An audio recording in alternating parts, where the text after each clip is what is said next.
कार्तिक महात्म अध्याय 21।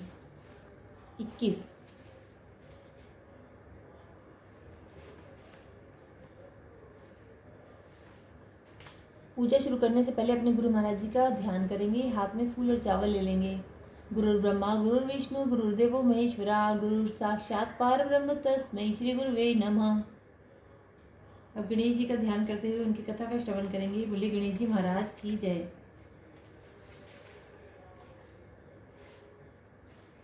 एक दिन विनायक महाराज चुटकी में चावल कुलिया में दूध लिए फिर रहे थे। कोई मेरी खीर बना दे, कोई न बनावे।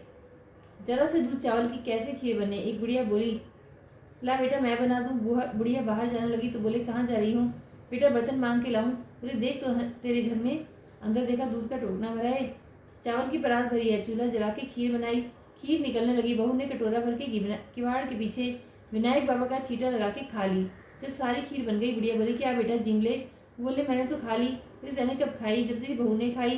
बुढ़िया बोली, बहू तैने खीर झूठी कर दी। मैं बोली, हाँ जी खीर निकल रही थी, मैंने कटोरा भर के विनायक का चीटा लगा के खा ली। विनायक से बुढ़िया बोली कि अब क्या करूं। बोले, खा ले और बांट दे। बुढ़िया खीर बांटने लगी तो दुनिया चर्चा करने लगी, कल तो यह भूखी मरती थी, आज खीर कैसे बांट रही है। झोपड़ी को लात मारी, महल हो गया, खूब धन हो गया। जैसे विनायक बाबा बुढ़िया पर कृपा करी, ऐसे हम सब पे करना। कहते सुनते हुंकारा भरने वालों पे करना। बोलो गणेश जी महाराज की जय। कार्तिक महात्म अध्याय 21। देवताओं ने कहा कि हे महादेव, आपने सभी देवताओं को शत्रु के भय से मुक्त किया है। एक भय यह है कि विष्णु वृंदा के सौंदर्य पर मोहित होकर वृंदा के चिता भस्म में पड़े हुए हैं। रुद्र ने कहा कि देवताओं, विष्णु का मोह दूर करने के लिए तुम मूल प्रकृति की शरण में जाओ, क्योंकि वह शरण में जाने के योग्य है। वही तुम्हारा कार्य सिद्ध करेंगी। ऐसा कहकर श्री जी सब गुणों के साथ अंतर ध्यान हो गए और देवता मूल प्रकृति की अनेक प्रकार से स्तुति करने लगे। हम उस मूल प्रकृति को प्रणाम करते हैं जिससे अनेक उत्पन्न होकर सत, रज और तम तीनों गुण संसार के सृष्टि, पालन और संहार करते हैं, और जिसकी इच्छा से संसार की उत्पत्ति और नाश होता है। जब वे स्तुति कर रहे थे तभी आकाश में देवताओं को आकाशवाणी सुनाई दी। मैं ही व्यक्ति में 3 प्रकार से उपस्थित होकर तीनों गुणों सत, रज, तम को धारण करती हूँ।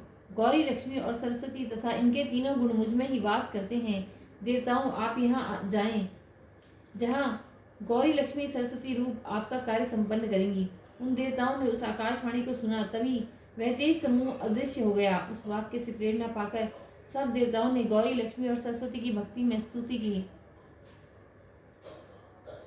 तत्पश्चात भक्तों को प्यार करने वाली उन तीनों देवियों ने देखा कि देवता उन्हें प्रणाम कर रहे हैं, तो तीनों देवियों ने उनको बीज दिए और कहा कि इन बीजों को ले जाकर कहीं पर वहां बो दो जहाँ विष्णु जी बैठे हैं, इससे तुम्हारा कार्य सिद्ध हो जाएगा। इसके बाद देवता और सिद्धों के समूह ने आनंद से भरकर वे बीज वहां बो दिए जहाँ विष्णु वृंदा की चिताभूमि में दुखी होकर विराज रहे थे।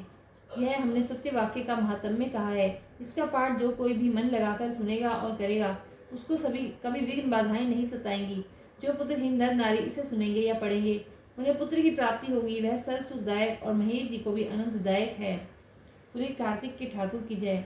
तुलसी मैया की जय। कार्तिक महात्म 21वां अध्याय संपूर्ण।